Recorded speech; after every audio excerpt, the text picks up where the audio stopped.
Muy buenas tardes y bienvenidos a Todos Geopolítica. Ya lo saben, en lo tocante a esa guerra en Ucrania, a ese conflicto entre Rusia y Ucrania, estamos viviendo horas particularmente crudas, porque Kiev ha hecho algo que Moscú no esperaba, y es, utilizando esos famosos drones con los que hasta ahora jugueteaba a saltarse la frontera marcada por las líneas de ataque y defensa de rusos y ucranianos, yendo incluso hasta Moscú, con algún pequeño aparato que Moscú derribaba cerca del Kremlin, etcétera, etcétera.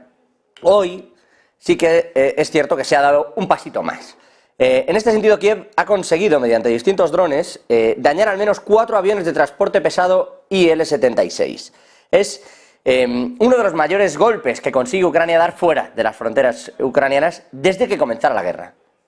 Y claro, lo que ha ocurrido tras ese ataque era de esperar, y es que ha sufrido Kiev el mayor bombardeo de los últimos 8 meses tras ese ataque a la base aérea rusa.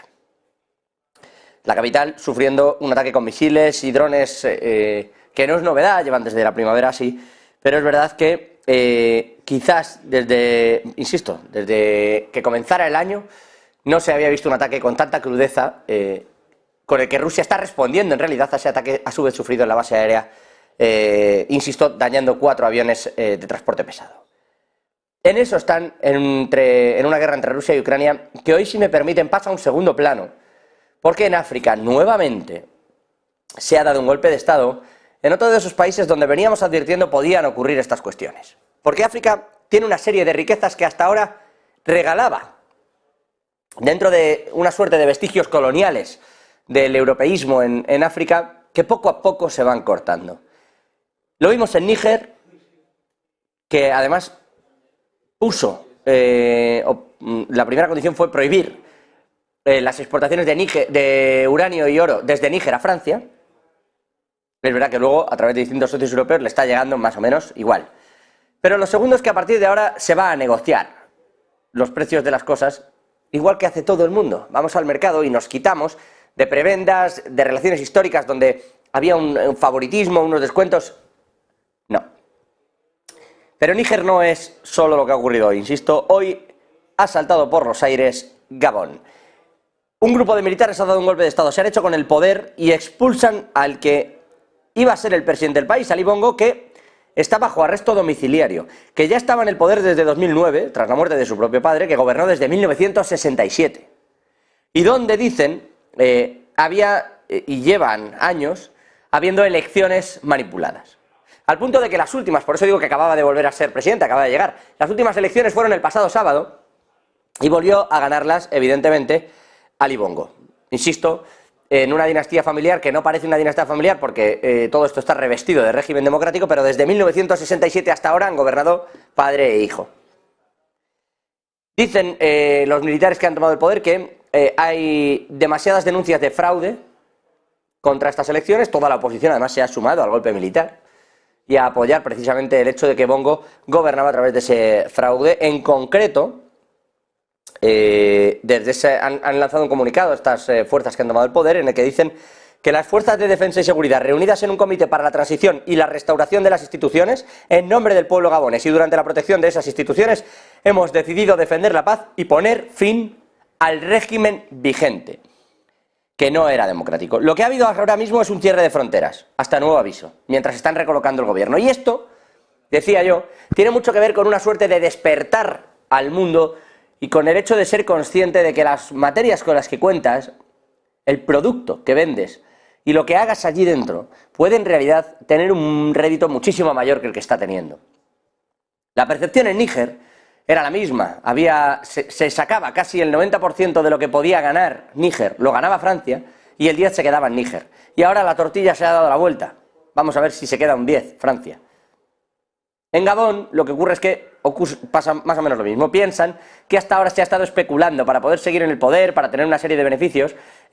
Los Bongo han estado manipulando las elecciones una y otra vez, a cambio de que la comunidad internacional, bueno, pues uno, haga la vista gorda, y dos, incluso a través de ciertos acuerdos con el petróleo, que es lo que tiene Gabón. Níger tiene uranio y oro, Gabón tiene petróleo. Bueno, pues a cambio de esos ciertos acuerdos, insisto, desde el 67 hasta ahora, gobiernan padre y ahora el hijo, Ali Bongo, que vuelve a ganar las elecciones, insisto también, en medio de 1000 especulaciones sobre fraude electoral el pasado sábado, y ahora un golpe de Estado le retira de la presidencia, igual que ocurriera con Bazoum en Níger, y pone en solfa el reparto del petróleo desde Gabón. Cierre absoluto de fronteras y nadie, de momento, extranjero, desde la comunidad internacional, más allá de condenar o no el golpe, que lo han hecho algunos y otros no, de forma, digamos, dialéctica, nadie ha dado una instrucción de que haya que dar una respuesta o una defensa de Ali Bongo o del resto de su partido o de la democracia en Gabón. Todo el mundo está a la espera y siguen por detrás los mismos actores de siempre. Europa, Francia, Biden, China y Vladimir Putin, que es verdad, no cuenta ya con Yevgeny Prigozhin, el que era jefe de los Wagner, por cierto, que dicen desde Rusia que es que el avión fue atacado. Pudo haber sido atacado, han dicho, desde el Kremlin. Bueno, resulta sorprendente y enseguida buscaremos el análisis, intentaremos alejarnos un poquito de la especulación, aunque resulta sorprendente que de repente se ataque a Prigozhin y a toda la cúpula. Bueno, pues ya ustedes sacan sus cuentas. El caso es que no estando Prigozhin en África, falta una voz con esa capacidad, aunque es cierto que el grupo como tal sigue operativo, más allá de que le puedan después cambiar el nombre, de que las dependencias ahora caigan directamente en el Ministerio de Defensa de Rusia. Más allá de todo eso, la realidad es que ahí sigue habiendo un bloque operativo. Y como todo esto está de fondo, nadie se ha atrevido a cruzar de momento más allá de una frase o una opinión. Pero nadie se ha atrevido de momento a enfrascarse en si hay o no que intervenir en la región. De momento, Gabón con las puertas cerradas. Vamos a buscar el análisis de todo lo que aquí está ocurriendo.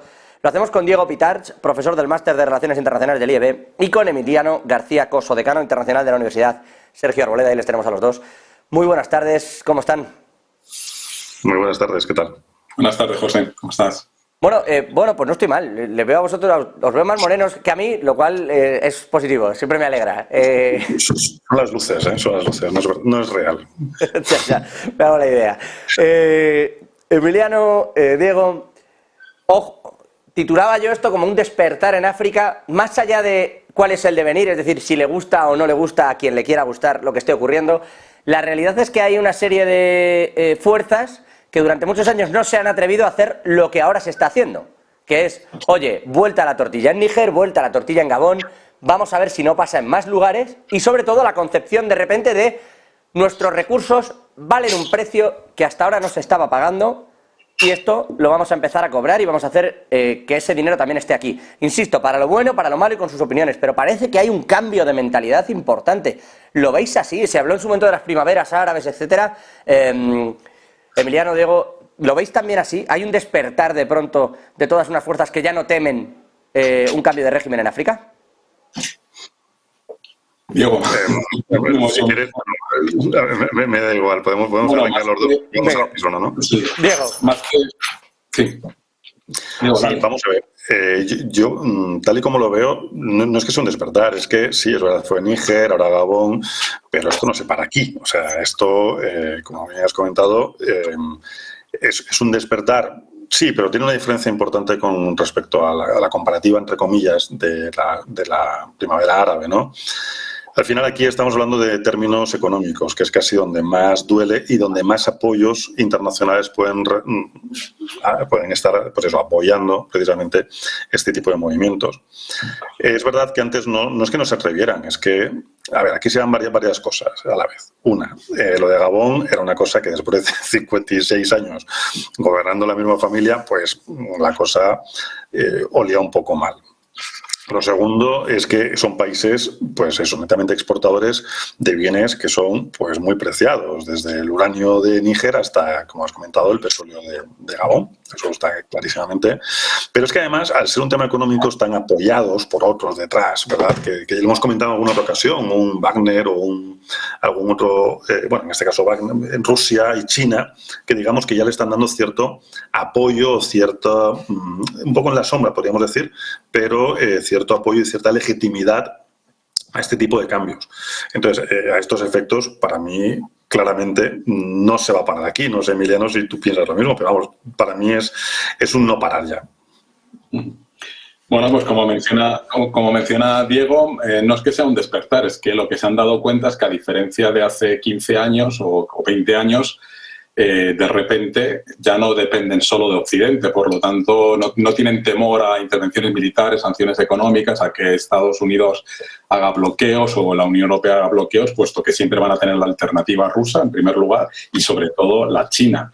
Y luego, pues llamar democracia a Gabón es harto discutible, puesto que efectivamente es una dinastía que ha estado enriqueciéndose, que con una pobreza tremenda, con un reparto, y me imagino que con bastantes temas de corrupción por en medio. De hecho, solamente ya el padre, el que está ahora bajo arresto domiciliario en su residencia, y el hijo, que ya ha sido acusado por la Junta Militar, pues es más que probable que efectivamente al menos los cargos de corrupción que dice parte de la Junta Militar pues tengan parte de razón, al menos en temas de corrupción. En el año 2019 ya hubo un intento también de derrocamiento, incluso con el mismo proceso, una intervención televisiva, que luego acabó con el arresto y no se sabe muy bien dónde acabaron los militares que invocaron también una toma de Estado. Entonces habrá que ver cómo evoluciona en las próximas horas. Y luego, quizás lo más llamativo es que, a diferencia del golpe de Estado en Níger, me ha sorprendido mucho la intervención del portavoz del Ministerio de Asuntos Exteriores chino, que ha dicho que espera que se garantice la seguridad personal del presidente. Esa referencia personal al presidente, a diferencia de la del presidente de Níger, Bazoum, da claras muestras del grado de intervención económica y quizás también política de China y las relaciones personales que puede tener el presidente todavía de Gabón con China. Es decir, que se están dando ahí una serie de variables que, sobre todo por la incidencia de Rusia y por la incidencia también de China, que ya tenía una presencia mucho más activa en el plano económico en estos países africanos, que hace que los militares no tengan miedo a seguir esta dinámica de golpista para tratar de derrocar a regímenes que muchas veces son discutibles su grado de democracia, porque más bien serían autocracias y sobre todo dinastías, porque es sorprendente también que los pronósticos el día de las elecciones obtuviese el 64% de los votos favorables y de repente hubiese un cierre de Internet y de casi de los medios de comunicación para no dar, digamos, pábulo a las críticas sobre la transparencia y además sin ningún tipo de observación electoral. Bueno, Emiliano, cuando llevas desde el 67 tu padre y luego te pones tú desde 2009 y lo ganáis todo, siempre, quiero decir, es raro. No digo yo que no pudiera pasar, pero... No es que sea raro, es que es antidemocrático. Entonces, por eso decía que le podemos denominar de muchas maneras, pero no creo que sea como una democracia el término que pueda definir a Gabón, que parece más bien una finca personal donde esta familia ha ido traspasándose los poderes y explotando todos los recursos, especialmente el petróleo. Y también una crítica a Francia, porque Francia tiene una presencia muy importante, sobre todo Total Energies, y que hasta ahora se ha quejado o ha puesto en entredicho el golpe, pero los intereses económicos de Francia, que está haciendo contrapeso a los chinos, pues están ahí también. Entonces habrá que ver qué pasa. Y la respuesta del alto representante de la Unión Europea, el señor Borrell, en la reunión que ha tenido informal en Toledo, pues... salir a una rueda de prensa para decir que no tiene suficiente información, no me parece que sea tampoco una respuesta muy clara y oportuna en los medios de comunicación, pero bueno. Una segunda cuestión entonces, Emiliano, Diego, con respecto de esto, y bueno, yo las respuestas de Borrell, quiero decir, tampoco sería excesivamente duro, Emiliano, si me permite, pero por cierto que ha intervenido en francés al principio, a pesar de que la pregunta no se la han hecho en francés, no sé si tiene algún guiño todo esto. El caso, les decía, aquí hay un cambio importante. Mencionas el asunto de China detrás de Gabón, que no se daba en Níger, aunque en Níger se habló abiertamente de que era la gente de Prigozhin los que habían estado también detrás del apoyo y de la fortaleza que ahora mostraba el nuevo ejecutivo. Pero decía, ¿esto va a cambiar en algo África o solo cambia quién va a manejar los intereses en esos países? Desde mi punto de vista, yo creo que lo que va a cambiar es quién gestiona los intereses. De hecho, si mirásemos el mapa africano, da la sensación de como que hay un reparto de influencia político-económica. El Sahel ya parece que está más digamos, controlado por Rusia a través de los mercenarios Wagner, que no van a desaparecer, se cambiará el nombre, dependerán de otros, pero es el ejército, comillas, informal que necesita Rusia para hacer este tipo de intervenciones en el Sahel. Y luego está todo el tema de África Central, donde China ya estaba desde hace años, especialmente en la zona de la República Democrática del Congo con el coltán, y que llevan ahí desarrollándose durante muchísimos años y que seguirá ejerciendo esa influencia. De tal manera que hay una especie de reparto y, de momento, Estados Unidos está muy, muy suave para lo que suele ser él, desde tanto en el Níger como ahora, que de momento pues tampoco hemos tenido muchas declaraciones, y la Unión Europea, que hasta ahora pues ha hecho unas declaraciones muy, muy light y que tiene una encrucijada importante, porque también hay bases francesas en Gabón y hay también militares franceses en Gabón, por lo tanto habrá que ver qué ocurre. Eso sí, al menos estos no han invocado todo el tema del neocolonialismo, en fin, todo este discurso que creo que es simplemente una justificación. Diego. O sea, yo sí estoy de acuerdo con Emiliano que los cambios van a ser, pues, quién va a manejar los hilos, básicamente, ¿no? Quién va a estar controlando un poquito más esa economía. Aunque sí que es verdad que desde la perspectiva, por ejemplo, de inversiones, en su momento, es igual que cuando la República Democrática, bueno, vamos a poner democrática, se llama así, República Democrática del Congo, ¿vale? Sea lo que sea eso. Pero sí que hubo un cierto cambio, porque ellos, digamos, que ven, vamos a decir de otra manera, por ejemplo, a su protector China, porque China no deja, sí que invierte, evidentemente, para poder hacer toda la extracción del coltán y para hacer toda la extracción de todo, sí que invierte en los países. Y claro, eso es un poco su visión de, oye, es que han estado aquí los franceses y se lo han llevado, pero es que viene el chino, invierte y también se lo lleva, de acuerdo, pero por lo menos invierte aquí. Para mí va a ser el cambio más grande que van a tener, evidentemente. Estoy totalmente de acuerdo que esto es un caramelito para cambiar quién va a gestionar o quién va a mover los hilos económicos. Pero desde luego, y vamos, y me subo al carro totalmente de Emiliano de, no, es que ya tenemos un mercado alternativo al que hemos tenido toda la vida, y además un mercado que sí, que si le quitamos este caramelo que le estamos dando, que se lo estamos dando prácticamente gratis, no van a venir a por nosotros porque no tienen recursos para venir a por nosotros. O sea, lo hemos comentado en alguna otra ocasión. O sea, Francia ahora mismo, si se quiere meter en Gabón o se quiere meter en Níger, no tiene capacidad operativa, y menos con estos de Wagner por ahí sueltos. O sea, no, es que no tienen ahora mismo. Entonces, claro, ¿qué ocurre? Que vamos abriendo cada vez más el abanico. No sé quién vendrá detrás, si vendrá Togo, si vendrá Ghana, no tengo ni idea. La verdad es que no. Pero dentro de un par de semanas lo sabremos. Entonces, ese es el único cambio que yo creo que va a haber, que a lo mejor puede haber un poquito más de inversión, que para ellos, claro, es lo que yo digo muchas veces, si lo hablamos en términos porcentuales, de 1 a 1000, ¿no? Pues sé que se cambia mucho, pero de 1 a 2 es un 200% de crecimiento. Entonces, claro, la gente en ese sentido lo ve como diciendo, no, es que vienen estos señores que nos quieren un poquito más y van a hacer un poquito más de inversiones. Pero al final son terceros los que van a manejar sus economías.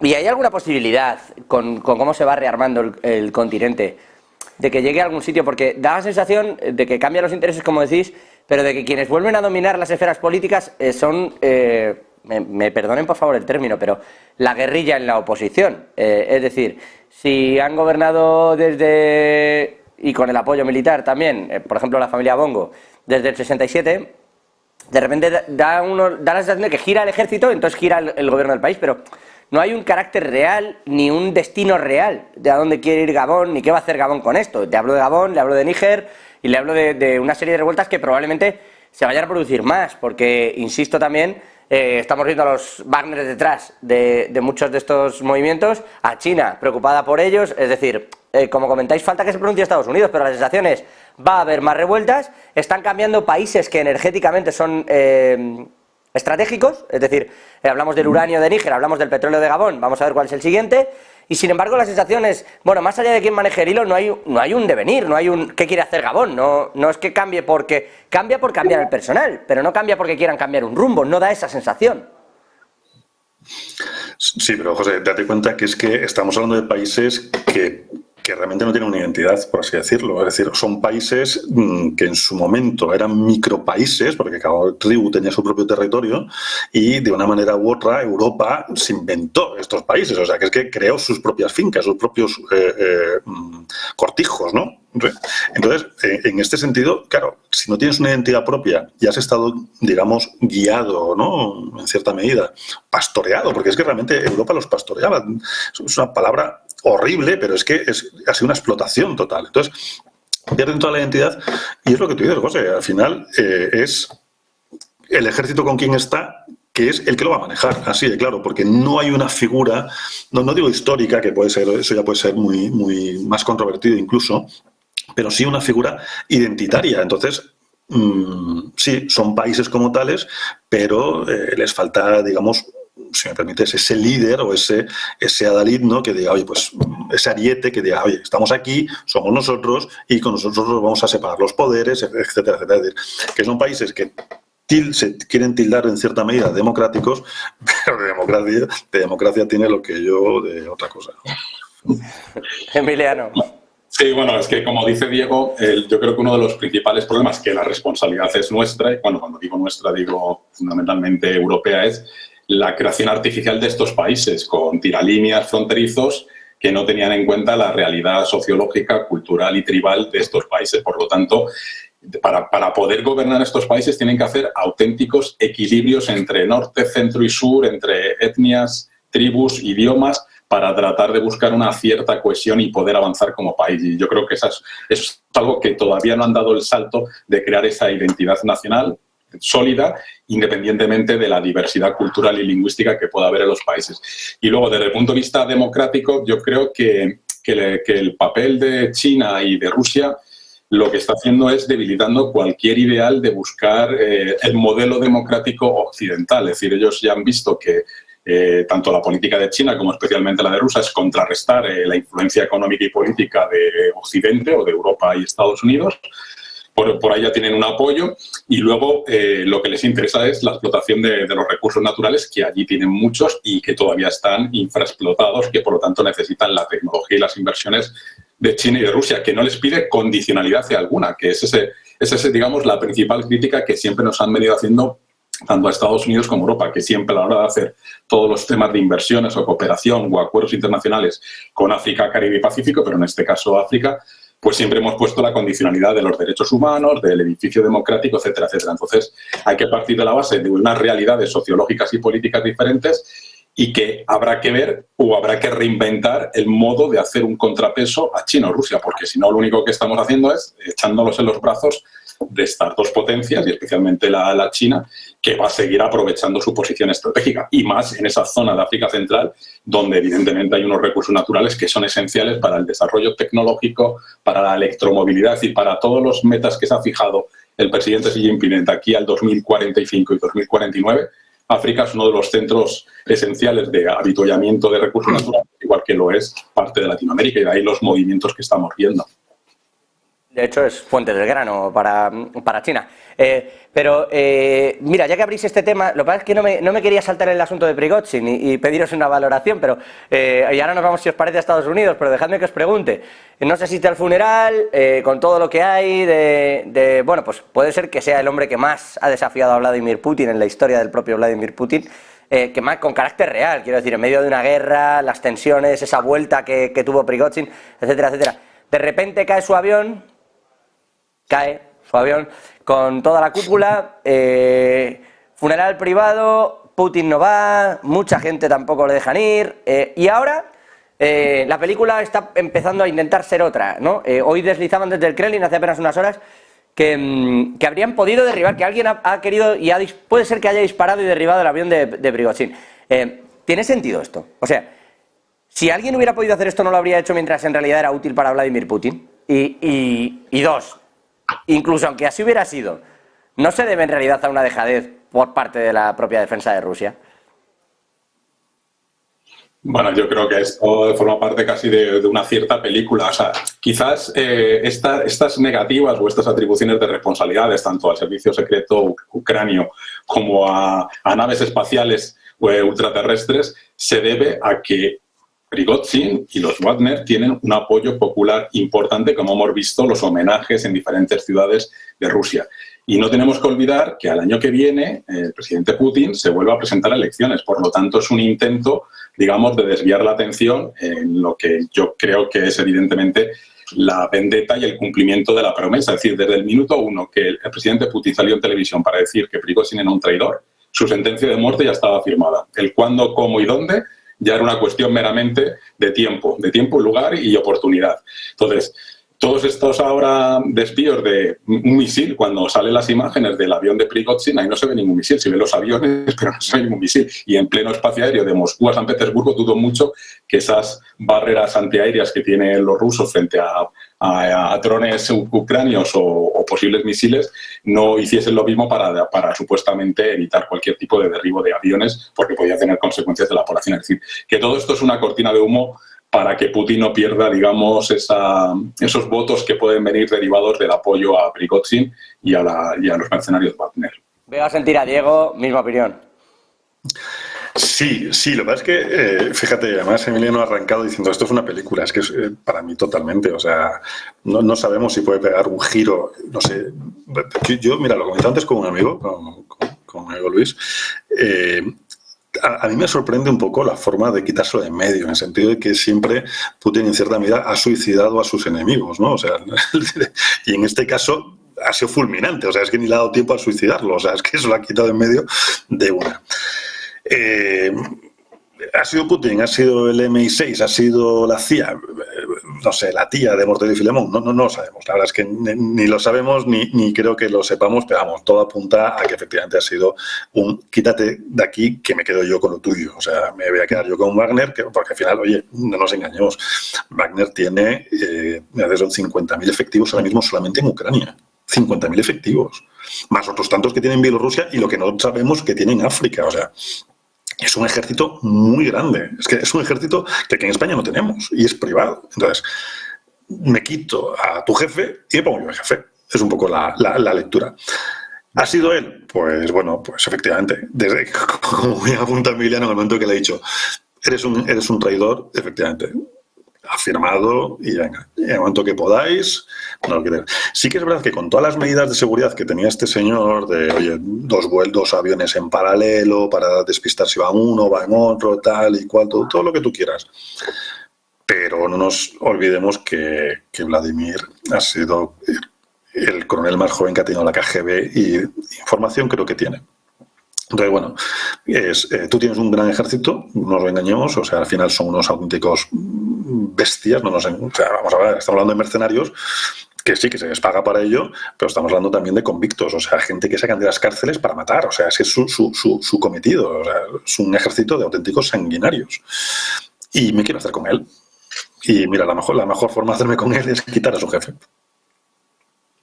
Sí, totalmente de acuerdo, porque es que para Putin y para el ejército ruso es muy útil tener este grupo de mercenarios que no responden internacionalmente frente a nadie, porque para eso son mercenarios, un ejército privado, y que pueden ir a cualquier parte del mundo con apoyo indirecto del propio ejército. Y por ahí las hipótesis que se hablan es que el propio Shoigu, ministro de Defensa, será ahora el que, o bien él, o bien alguien de su plena confianza, será un poco el que determine cuál va a ser el rol o la función de estos mercenarios, porque recordemos que están en Bielorrusia y que ya están digamos, generando ciertas molestias a los vecinos polacos, pero también no sería de extrañar que los utilizase para abrir un frente norte en Ucrania, para desviar un poco el frente amplio de los 1.000 kilómetros que tiene en el sur de Ucrania, para tratar de dividir un poco las fuerzas ucranianas en estos pequeños o minúsculos avances que está realizando en el sur del país.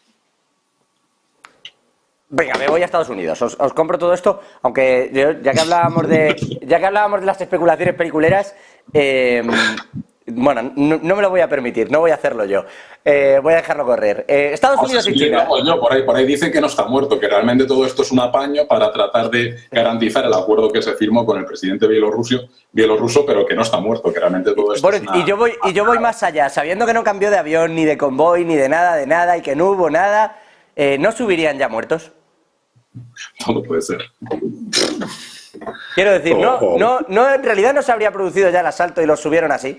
Bueno, Diego, Emiliano, yéndonos al asunto de Estados Unidos, lo digo porque no hubo ningún cambio, nada, ninguna de los patrones que cumplía de seguridad Prigozhin se cumplen en el atentado, pero bueno. Estados Unidos y China, decís, y mirando a África, ¿no? Cómo está cambiando todo, cómo está China volcada, y creo, no sé si era Emiliano el que decía, ¿dónde está Estados Unidos? ¿No? Sorprende que todavía no haya dicho nada. ¿Dónde está? Eso quiero yo saber. Hoy volvía Raimondo ya definitivamente desde China, la secretaria de Comercio, diciendo que no quieren hacer una desconexión, que van a seguir colaborando y que de hecho van a tener reuniones, 2 reuniones, al menos telefónicamente, si no pudieran ser presenciales, al mes, entre China y Estados Unidos. Como que, quiero decir, es una relación bastante fluida para lo que viene siendo los últimos meses. Llegados a este punto y viendo la falta de reacciones en África, ¿no será que Estados Unidos empieza a no ser capaz de abarcar con la administración actual que tiene todo este tipo de conflictos? Emiliano, buen charco, ¿no? Bueno, es que efectivamente se conectaron tanto, o nos hemos conectado tanto a China, porque pregúntale a Alemania también cómo se encuentra, ¿no? Y del impacto económico que está teniendo, digamos, una cierta desconexión por esa estrategia de seguridad europea. Pues estamos tan conectados a China que es absolutamente imposible hacerlo en los tiempos y en las formas necesarias. Por lo tanto, no me extraña que tengan esa dependencia de China y la van a seguir teniendo, por mucho que se desplacen hacia el sudeste asiático. China sigue siendo, digamos, el hegemón en términos económicos de la industria para Estados Unidos. Y adicionalmente a esto, lo que tenemos que tener en cuenta también son las reservas del Banco Central chino en dólares, los intentos de desconectarse en términos monetarios, que eso tampoco se hace de la noche a la mañana. Es decir, que les guste o no les guste, a ambas partes se van a necesitar en los próximos al menos 5 años, mientras se produce esa deslocalización económica y financiera en terceros estados. ¿Cuál es el problema de Estados Unidos? Que su margen de maniobra, bueno, de Estados Unidos y de Europa, pero especialmente de Estados Unidos, que su margen de maniobra cada vez es menor. Si todo esto de los BRICS sigue avanzando y se sigue ampliando, pues van a tener un serio problema, porque los principales productores de petróleo van a estar metidos en ese club y a ver qué hace Estados Unidos, por mucho que sea el principal productor de petróleo, pero no puede abarcarlo él solo. Entonces, ahí tiene una serie de problemas también con el tema de la cadena de suministros, que hace que a día de hoy sea inviable romper relaciones o incrementar sanciones mucho más severas contra China. Es decir, que ahí directamente lo tiene muy complicado. Y luego, el tema de las elecciones del próximo año, pues tampoco contribuyen, porque me imagino que Biden endurecerá el discurso, como ya ha venido haciendo en alguna de sus intervenciones contra China, su nivel de democracia, derechos humanos, desconexión, etcétera, etcétera, pero lo va a necesitar si quiere seguir con su Biden economía. Vamos a ver también cómo salen los Bidenomics, por cierto, que ya el colmo fue, y ha habido mucho, perdón por la expresión, cachondeo con el tema, cuando salió con la pizarra esta, no sé si habéis visto el vídeo, que sale con una pizarrita intentando explicar allí marco a marco, bueno, un follón. Les recomiendo que busquen lo de Biden y la pizarra. Diego, los Bidenomics, yo no sé si van o no van, si van a funcionar o no van a funcionar, sobre todo porque parece que la administración poquito a poquito vaya dejando a Biden en esa carrera electoral un poquito rara. Por eso os preguntaba yo si es, no digo que Estados Unidos abandone la carrera contra China, ni que no se me ocurriría, pero esta administración sí parece dar un poco esa batalla por algo que ya enfrentará en el futuro, mientras de momento solo potencia lo propio, ¿no? Parece estar en eso la propia administración. Ya lidiaremos después con los resultados de lo que ocurra afuera. Por eso os pregunto si en realidad batallas como la que se está librando en África económicamente no es algo que Estados Unidos está dejando correr. Bueno, más que dejar correr, es que ahora mismo yo creo que no tiene capacidad en general, porque es que tiene tantísimos frentes abiertos, pero es que además a eso le tienes que sumar que en casa también tiene problemas y no son problemas tontos, son problemas muy gordos. Entonces, claro, si tienes tu casa sin barrer y que quieres ponerte a arreglar el jardín, pues tienes un problema, porque el jardín tuyo es muy grande, o el jardín que has querido plantar es muy grande. Entonces, algunas partes vas a tener que dejar desatendidas. Ahora mismo, sobre todo por la relación de todo lo que hemos comentado de África con Europa, realmente el problema más grave no lo tiene Estados Unidos, lo tiene Europa. Sí, eso está clarísimo. Pero y es que ya no solamente eso, sino que es que además, en el caso de Estados Unidos, vamos, como dice Emiliano, o sea, es que sería un auténtico suicidio ahora mismo romper todas las relaciones completamente con China cuando tiene una dependencia tan tremenda que es que China solamente, si quisiera, podría acabar con la economía norteamericana solamente con las reservas de dólares que tiene ahora mismo guardadas. Entonces, vamos a no llevarnos mal, vamos a entendernos, como dice Emiliano, vamos a hacer una transición, si queréis. Nosotros en 5 o 10 años ya veremos cómo nos las apañamos. Dejarnos ahora mismo que intentemos arreglar lo que tenemos ahora mismo, que es un follón de bigotes, sí, porque claro, tenemos unas elecciones el año que viene, que son unas elecciones, oye, no las podemos tomar a broma, son unas elecciones que van a marcar mucho el destino de los próximos 20 años del mundo. O sea, estamos hablando de una lucha de gigantes entre un China y un Estados Unidos. Entonces, en Estados Unidos tienen que empezar a poner una serie de cimientos que ahora mismo se les están moviendo por todos lados. Entonces, si tengo problemas en casa y encima tengo que arreglar lo que tengo fuera, por algún sitio tengo que ir recortando, tengo que ir desconectando. Y ahora mismo mi problema menor, entre comillas, aunque en el medio y largo plazo se le puede volver en contra, pero ahora mismo mi problema menor es África, que ya lo resuelvan los europeos, que ya le hemos estado ayudando bastante durante los últimos 60 años, 80 años. Entonces, vamos a barrer un poquito para nosotros, vamos a intentar, efectivamente, vamos a hacer un discurso muy gordo, muy fuerte contra China, pero no les vamos a tocar demasiado la moral, porque entonces llevarnos mal no es el momento, no es el momento. Y efectivamente, estamos hablando de una pelea para, hemos dicho 20 años, quizás demasiado, tal y como la velocidad que lleva la economía mundial hoy en día.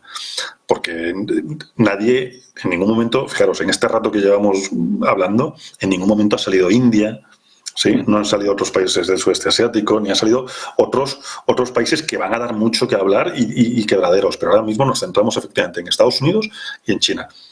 O se entienden, o ya sí que, mira, esperamos el meteorito y ya está, y nada más. José, y comentar también, acordaros que cuando Obama llegó a su presidencia, intentó una estrategia para África, precisamente por sus orígenes keniatas, ¿no? Entonces, de esa estrategia para África de Estados Unidos como bloque hacia África, pues realmente Trump no hizo absolutamente nada y Biden parece que tampoco. Es decir, que siempre ha sido una zona geográfica, un continente donde Estados Unidos no ha tenido una presencia masiva o no ha tenido, digamos, un potencial tan fuerte como Europa, desde el punto de vista de ser antiguas colonias, y la entrada de China en primer lugar y luego la posterior de Rusia. Entonces, yo creo que la administración Biden, que es la única que puede tratar de hacer algo, ya da un poco por perdida, digamos, esa presencia o influencia más relevante, limitándolo un poco al norte de África o a los países, sobre todo Egipto, pero bueno, Egipto ya entrando en los BRICS, pues también parece que no está muy por la labor de seguir. Y el tradicional amigo de la familia Bush, Arabia Saudí, pues también en los BRICS. O sea, que realmente el panorama para Estados Unidos en toda la zona de Oriente Próximo más África está un poco negro. Al respecto de esto, y de los BRICS ahora hablamos, que no os quiero ni dejar marchar ni desaprovechar vuestro talento y conocimiento. Pero al respecto de esto que estás comentando, Emiliano, Europa no tiene, dices, Europa es quien estaba en África. Europa está lejos de tener fuerza como para hacer un enfrentamiento, ya no digo militar, pero ni siquiera económico para con China, por ejemplo, en África. Estamos en las antípodas de poder ni siquiera imaginar un escenario como ese. Pero ante esa tesitura, no se entiende mejor, no empieza a ser lógica e incluso quizá necesaria esa actitud de cierta parte del gobierno de Macron y de incluso el propio Macron a veces, de, oye, vamos a dejarnos de historias y seamos también amigos de China, porque desde un prisma europeo no tiene sentido este dogma anglosajón que nos está, digamos, desconectando de determinadas cuestiones propias. No tiene sentido, yo no sé si Macron es el indicado o no, yo no quiero entrar ahí, os lo dejo a vosotros, pero no tiene sentido esa querencia europea o esa parte de Europa que sí que tiene todavía esa querencia por China. Bueno, o sea, es que Macron lo tiene también muy difícil porque el volumen de inversiones francesas en China hace 20 años es brutal. Aparte de la tecnología nuclear que fue desarrollando China, también tenía una cooperación francesa. El tema de la industria automotriz francesa también tenía un punto de apoyo en China. Entonces, realmente Macron o en su momento Merkel o Scholz ahora tienen sumamente complicado cualquier intento de desvincularse o ser mucho más críticos con China por la dependencia económica que se han ido generando a lo largo de estos años. Entonces, ¿cuál es el dilema de Europa? Que por un lado quiere tener una voz propia, pero independiente de los norteamericanos e independiente de China y de Rusia, pero se encuentra un poco en tierra de nadie porque está vinculado políticamente y en los valores y principios con Estados Unidos, pero económicamente tiene una dependencia de la zona de Asia, incluso también con Rusia, porque fíjate, a día de hoy todavía seguimos siendo España y Bélgica los países que más gas licuado natural compramos a Rusia, lo cual es bastante paradójico, pero bueno. Sí, ¿no? Y si me permites añadir a eso, tú date cuenta que un Macron ahora mismo sí tiene el liderazgo que tiene el X, ¿de acuerdo? Pero claro, estamos hablando de intentar mover un bloque como es Europa y está más solo que la una, porque es que aquí ahora mismo me parece que estamos en pleno Titanic, salves el que pueda. Entonces, claro, a mí la postura de Macron no me parece para nada absurda, teniendo en cuenta los intereses que ha tenido Europa desde los últimos 40 años en China, ¿no? De una manera espectacular. Pero sobre todo, claro, o sea, yo pienso, si yo fuera Macron y de repente intento, venga chicos, vamos a hacer tal, y de repente te ves solo, pues no te metes en la pelea. Vamos, no es que no te metas, es que ni siquiera llegas al patio del colegio a pelearte. O sea, que es que estamos hablando que sentirte, no sé si es solo, no sé si, pero claro, es que al final eres así con respecto a un gigante, o sea, que es que no tiene mucho sentido. Y claro, Europa, yo lo he dicho en más de una ocasión, Europa no se reafirma, se repiensa cómo actuar y se agilizan los procesos y tenemos un sentido más europeo, o de manera individual es inviable que hagamos nada con China ahora mismo y nos va a ver siempre pues como, bueno, estos señores de ahí que me compran mucho. De hecho, José, es una reflexión dura esta última, ¿eh? Sí, Emiliano. No, iba a decir que quizás, igual que hemos asumido en los últimos, desde la Segunda Guerra Mundial, que Estados Unidos era el líder y que todos seguíamos al líder en múltiples ámbitos, pues a lo mejor también hay que empezar a hacer un acto de humildad y reconocer que China es el nuevo líder y buscar las alianzas o las colaboraciones que sean necesarias, manteniendo un poco pues algunas diferencias que tenemos en algunos campos específicos. Es decir, es que tampoco veo, esto es como, ¿quieres más a papá que a mamá? Pues no lo sé, a lo mejor tenemos que ir acostumbrándonos Europa, habida cuenta de nuestra situación, de nuestra demografía y de nuestro crecimiento económico, que tenemos que querer tanto a papá como a mamá y que tenemos que jugar a ambos bandos, que es a lo mejor nuestra estrategia más inteligente. Y no elegida. Yo no sé quién es papá y quién es mamá en ese caso, pero las empresas en Alemania, por ejemplo, las exportadoras están intentando deslocalizarse para evitar la prohibición con China, porque con lo que pagan de energía y lo que dejan de facturarle a China no les sale a cuenta el tema. O sea, esta es la jugada en la locomotora europea. Entonces, a partir de ahí, pues vayan bajando ustedes peldaños. Me van a dar 2 minutos, que tengo que hacer una pausa para la publicidad, Emiliano, Diego, y enseguida regresamos, no tardamos, de verdad, y abordamos este asunto de los BRICS. Y les quería preguntar por el Nord Stream, que no lo voló nadie. Y hoy ya ha dicho Turquía que ellos tampoco fueron, que no sé quién les iba a implicar, pero pues pasaba por allí el Pisuerga y ha aprovechado Erdogan para decir que ellos tampoco. Nadie voló el Nord Stream, se voló solo. Y que Rusia tampoco ha sido, ha dicho Turquía. Eso quizás es más relevante. 2 minutos, que volvemos.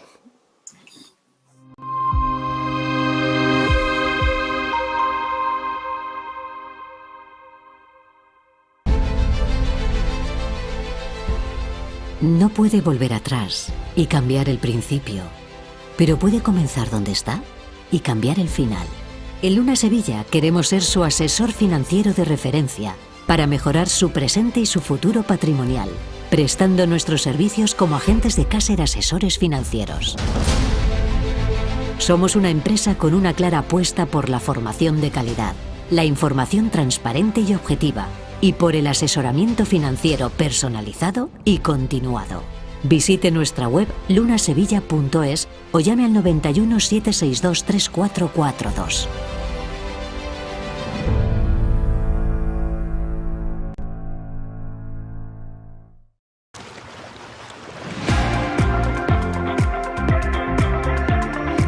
Sueños a orillas del Mediterráneo.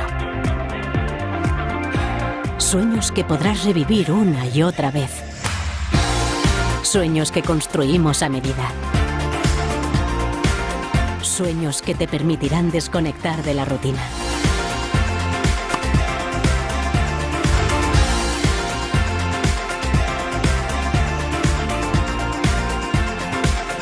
Vive la vida. Sueña despierto. puede poner a prueba vuestra tecnología de trading? Sí. ¿Y vuestra ejecución funciona al milisegundo? Sí. Y vuestros spreads están entre los más bajos del mercado, ¿no? Si quiere, puede probar nuestra primera demo. Es difícil encontrar un broker que cumpla con todas sus expectativas. O quizá no tanto. Active Trades, broker online desde 2001.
Ya estamos de vuelta en Todos Geopolítica, ya lo saben, un día donde ha habido una especial crudeza en la guerra de Ucrania por lo que ha ocurrido con los drones enviados por Kiev, que por primera vez, normalmente llega un dron a no sé dónde, derriban el dron de no sé dónde, así en el escenario que ustedes escojan. Esta vez han conseguido entrar en una base aérea y destruir 4 aviones de relativa importancia para Rusia. Lo cual ha supuesto que Rusia haya respondido de forma inmediata y lleve todo el día recrudeciendo los bombardeos, en particular sobre Kiev, sobre la capital de Ucrania, en algo que no hacía, sí bombardeaba la capital, pero no con esta intensidad desde hace más de 8 meses. Esa es la respuesta rápida que ha ido a dar Rusia, bueno, pues un poco enfocando y dando en realidad también cierto empaque y cierto valor al propio ataque de Kiev, que hasta ahora lo había como ninguneado, diciendo que en realidad Kiev mandaba drones detrás de las líneas de Rusia, pero que tampoco iba a ninguna parte y que lo hacía para decirles a los aliados, oye, esto está yendo bien. Rápidamente y sobre este tema, porque hoy no quisiera detenerme mucho aquí, tenemos a Emiliano García Coso y a Diego Pitart con nosotros. ¿En qué punto está todo este asunto de la guerra? Porque es verdad que parecían fuegos de artificio para vender, oye, todo va bien y negociamos en octubre, en otoño, ahora de repente se abre esta vía de, oye, sí que hay una capacidad real de hacer daño, ¿sigue siendo el objetivo el mismo? ¿Negociemos en otoño? Sí, vamos, yo creo que vamos a asistir en los próximos meses hasta que, si se logra que se sienten en una mesa negociadora, a este tipo de bombardeos con drones. Primero porque son baratos, son más difíciles de interceptar y es una manera de recordar a ambas poblaciones la situación de guerra y especialmente a la parte rusa, que la población rusa a lo mejor se consideraba inmune a cualquier tipo de intervención en Ucrania, pero ya están viendo y sufriendo en sus propias carnes que no, que tienen capacidad de golpear, pequeño golpeo, porque en el fondo los drones que utilizan no son de mucha capacidad ni de mucho tamaño, pero ya han visto que no son inmunes y por lo tanto tratan de hacer daño en la capacidad, digamos, y la imagen política de Putin, donde no está garantizada la seguridad de ningún ciudadano ruso próximo, en los 600 kilómetros próximos a la frontera Ucrania. Diego. Sí. Sentarse se tienen que sentar, eso está claro ya, yo creo, pero claro, Putin yo creo que sigue con la misma estrategia desde el principio, es desgaste. Yo tengo más capacidad armamentística, yo tengo más hombres, yo tengo más tal. Tú es verdad que tienes drones que son baratos y puedes llegar a muchos sitios, pero mis respuestas van a ser cada vez más contundentes. Es decir, tú a mí al principio me parecías un nadie, veo que te has revuelto bien apoyado por los aliados, pero esto no voy a tener la misma filosofía. Te voy a desgastar. Ha visto, además, en los últimos meses, que los aliados también empiezan un poco a desconectarse de la guerra y dicen, bueno, estos al final, si yo los llevo a otoño, los llevo a invierno o los llevo a la primavera que viene, como dijo una vez Putin, ¿yo qué tengo que perder? Hombres, pues ya está. Pero va a ser de desgaste puro hasta que digan, oye chicos, vamos a sentarnos porque es que me estás dejando Kiev hecho un Cristo y esto no puede seguir así. Pero yo a corto plazo no lo veo. O sea, yo no creo que sea el mes que viene ni dentro de 2 meses. Esto llegaremos a Navidad y si pues Dios quiere o arreglarlo antes mejor, pero si no incluso hasta Semana Santa o incluso el año que viene. Desgaste puro. Se puede meter en 2024. Bueno, económicamente os decía antes de la pausa, los famosos BRICS, comentabais vosotros el cambio de tercio de Arabia Saudita. Bueno, es un cambio de tercio relativo. Ocurre que dentro de estos BRICS, aquí lo que sí hemos comentado es el peso económico que tienen los BRICS, porque decía Estados Unidos, no tienen una unidad política. Bueno, no tienen una unidad política, es verdad, y el G7 sí que tiene una unidad en valores, en política, quizás más convergente, pero el peso económico que tienen los BRICS está muy por encima del del G7, ¿eh? O sea, estamos hablando de que con que sume a 4 o 5 países en concreto a esa lista ya de 5 o 6 importantes en los BRICS, van a suponer el 50% del PIB mundial sin moverse mucho. En ese punto hay quien lo que está haciendo es funambulismo. No sé si Arabia Saudita, pero desde luego India negocia con quien le apetece, más allá de que esté en los BRICS o donde usted quiera. Refuerza los lazos comerciales con Rusia, ayer mismo en una llamada telefónica entre Modi y Putin, pero la realidad es que sigue negociando también con Europa otro tipo de contratos, etcétera, etcétera. ¿Hasta qué punto veis vosotros la proyección real de los BRICS como una unidad? Eso por un lado, y por el otro, ¿qué reacción creéis que va a tener, si es que creéis que va a tener alguna, que puede ser que no, Estados Unidos en particular respecto al crecimiento por países de los propios BRICS? Pues en cuanto a la primera, yo no sé, o sea, tal y como ha sido todo este proceso digamos, de ampliación, donde no hay una institucionalidad creada dentro de los BRICS con estructuras permanentes de funcionamiento, los criterios lo sabrán ellos porque no lo sabe nadie más, sino que lo votaron y produjeron la ampliación independientemente del tipo de país. Es decir, yo creo que ni lo han tenido, ni lo tienen, ni creo que busquen una unidad, digamos, de criterios de funcionamiento. Simplemente ven que son un contrapeso, que tienen unos intereses económicos comunes o que pueden llegar a tener unos intereses comunes y también monetarios si todo avanza como parece que puede avanzar hacia una moneda digital común, una desdolarización de los intercambios entre ellos, etcétera, etcétera. Y luego lo que más preocupa no solamente a India, sino también a Brasil es que en el fondo el gran beneficiado de esto es China. Es decir, es como si los BRICS se hubiesen hecho bajo el paraguas de China en un intento de medrar con unos y con otros, manteniendo esa hegemonía, esa ruta de la franja y la seda, donde a nivel marítimo, a nivel terrestre y a nivel de recursos naturales. Entonces, India, lógicamente, dice, muy bien, yo voto a favor de la ampliación, pero yo voy a seguir marcando un poco mis iniciativas, entre otras cosas porque también tengo conflictos, que también lo hablaron ahí en la cumbre de Johannesburgo, entre India y China, fronterizos importantes, con algunos disparos de por medio que lo han dejado de lado, pero India no quiere que los BRICS se convierta, digamos, en una zona única de influencia de China, puesto que ellos ya se están viendo como una alternativa también económica, demográfica y también estratégica. Por lo tanto, bueno, pues esto va a seguir creciendo probablemente, como tú bien has dicho, los números asustan, tanto desde el punto de vista económico como desde el punto de vista demográfico. Y si siguen así y la ampliación se gira también, por ejemplo, imagínate que entre Nigeria, que es uno de los países más poblados en África y también productor de petróleo, es decir, que realmente desde el punto de vista de abastecimiento y de comercio de petróleo, Emiratos Árabes, Arabia Saudí, si entras en su caso Nigeria, Brasil, es decir, pues realmente tenemos ahí un potencial que para China eso es el maná para seguir manteniendo su crecimiento económico. Por lo tanto, a mí, desde el punto de vista de la estrategia, felicitar al gobierno chino por todo lo que están haciendo desde el punto de vista de su expansión y los demás viendo pues cómo nuestra influencia cada vez va a ser menor. Cosa que, bueno, pues si no hay reacción y no hay ningún tipo de actuación por parte de Estados Unidos y nuestra, pues tendremos que asistir a este nuevo escenario mundial del sur-sur o sur global, donde empiecen a marcar ciertas reglas, especialmente en el sector energético y en el sector de minerales raros y de litio, que es fundamental para el desarrollo tecnológico industrial. Dura, en Europa. Eso supone un precio importante en la factura de Europa, ¿eh? Sí. Ya nos ha pasado con Rusia, que estamos pagando la factura con Rusia y su conflicto. Bueno, y ahora, pues, y ahí la seguimos pagando, ¿no? Que creo que decías tú mismo al principio todo este tema de que tanto nosotros como Bélgica estamos comprando niveles récord de gas ruso. Bueno. Sí, ya un precio interesante. Pero somos somos pro-ucranianos, que lo ha dicho el gobierno. Diego. No, añadiendo un poquito lo que comentabas, José, que es que tú date cuenta que sí, que es verdad que Europa está ahí, pero es que antes éramos de los pocos países en general, los europeos, que teníamos clase media. Ahora todos estos países que hace años estaban en las antípodas, ahora tienen clase media y son los que gastan. Entonces dicen, ¿que Europa no quiere conmigo? Bueno, tengo más. ¿Sí? No es un poquito esa visión. Entonces, claro, ante el comentario que has dicho antes, ¿no? Bueno, no hay un gobierno, tal, no sé cuánto, da igual. Poderosos caballeros don dinero. Tú y yo nos podemos llevar muy más.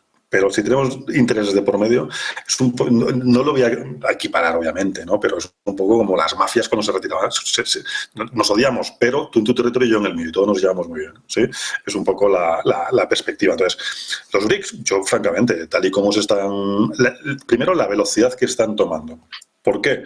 Precisamente por eso, porque no tienen un gobierno común, por así decirlo. Tienen un gobierno económico, ¿sí? Ese es su motor principal. Es un motor de alta velocidad.